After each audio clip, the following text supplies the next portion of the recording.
Kung sa iyong kamag-aralan ay ginawang tula, ay makinig kayong mabuti. Ang mga aral ni Ama, nais kong ibahagi ang tinutulungan ng kabataan ko.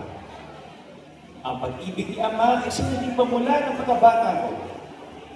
Pag-ibig na ang kanyang nakilala na hindi dapat palaki ng bata sa saya, sapagkat baka sa katuway, manihasa.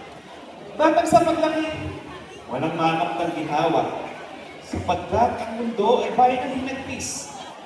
Ang lahat dapat ay bayan ng bigyan. Ang daratnan ay dito sa ilalim batahin. Kunting kahirapan ay mamalaking dala. Naribasa, hindi sanay ang dibdib at bata ng hirap. Isa sa walang bahala ng huwag ng magambala.